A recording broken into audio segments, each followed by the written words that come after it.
அனைவருக்கும் வணக்கம். நான் உங்கள் பிரபா. இன்னைக்கு ஹார்ட் ஒர்க் ஸ்மார்ட் ஒர்க்கான வித்தியாசத்தை பார்க்க போகிறோம். ரெண்டு விவசாயி, ரெண்டு பேருமே அவங்களுடைய ஒரே தொழில் மரம் வெட்டி அந்த மரத்தை மூலிமா கிடைக்கக்கூடிய வருமானத்தை வச்சு தான் குடும்பத்தை பார்த்துக்கிட்டு இருந்தாங்க. ரெண்டு பேரும் மரம் வெட்ட போவாங்க. ஒருத்தர் ரொம்ப கடினமாக உழைச்சி அதிகமான மரம் வெட்டணுன்றதுக்காக காட்டுக்குள்ளே போவார். இன்னொருத்தரும் அதே மாதிரி அதிகமான மரம் வெட்டணும், நம்மளும் அதிகமாக கடின உழைப்பை போட்டு முன்னேறணும்னு அவரும் காட்டுக்குள்ளே போகிறாங்க. ரெண்டு பேரும் போகிறாங்க. ரெண்டு பேரும் ரொம்ப ஹார்ட் ஒர்க் பண்ணுறாங்க. ரெண்டு பேர்த்துக்கும் போதியும் உண்டான மரம் கிடைக்கிது. திரும்பி ஊருக்குள்ளே வராங்க, வியாபாரம் பண்ணுறாங்க. அன்னைக்கு காசு எடுத்துகிட்டு வீட்டுக்கு போயிடுறாங்க. அடுத்த நாள் போகிறாங்க. அதே மாதிரி மறுபடியும் கடுமையான உழைப்பை போடுறாங்க, மரம் வெட்டுறாங்க. இப்படியே நாளுக்கு நாள் அவங்களுடைய உழைப்பும் அதனோட வருமானமும் குடும்பத்துக்கு போயிட்டுருக்கு. ஒரு நாள் ஒரு விவசாயி சிந்திக்கிறார், நம்ம இப்படி கடினமாக உழைச்சிக்கிட்டே இருந்தால் கண்டிப்பாக நம்ம முன்னேற முடியுது. இதெல்லாம் ஏதோ ஒரு ஸ்மார்ட் ஒர்க் கொண்டு வரணும்னு யோசிக்கிறாரு. அப்போ தான் அவருக்குள்ள ஒரு ஐடியா கிடைக்கிது.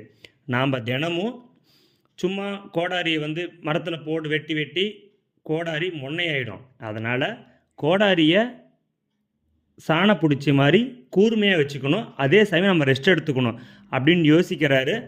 ரெண்டு பேரும் யோசனை பண்ணிட்டு அடுத்த நாள் கடந்து போகுது. அடுத்த நாள் மறுபடியும் காட்டுக்குள்ளே போகிறாங்க. இவர் யோசனை பண்ண மாதிரியே இவர் மரம் வெட்ட ஆரம்பிக்கிறாரு. கோடாரி 1 மணி நேரம் மரம் வெட்டுறாரு, 1 மணி நேரம் ரெஸ்ட் எடுத்துக்கிறாரு. அதே சமயம் ரெஸ்ட் எடுக்கும் பொழுதுமே கோடாரியை சாண பிடிக்கிறாரு.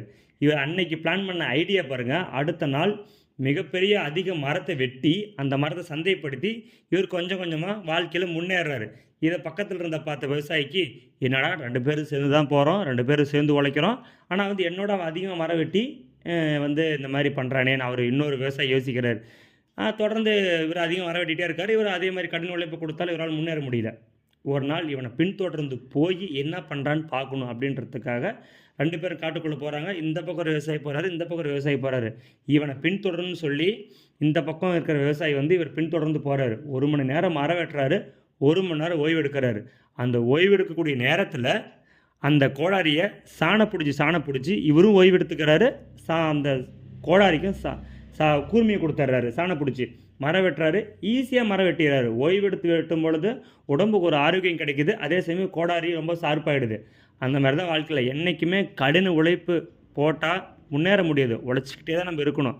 கடின உழைப்போட ஸ்மார்ட்டாக இருக்கும் கொடுத்து பாருங்கள், கண்டிப்பாக நம்ம முன்னேறலாம். லைஃப்பில் மிகப்பெரிய அச்சீவ்மெண்ட் ஆகலாம். தேங்க்யூ.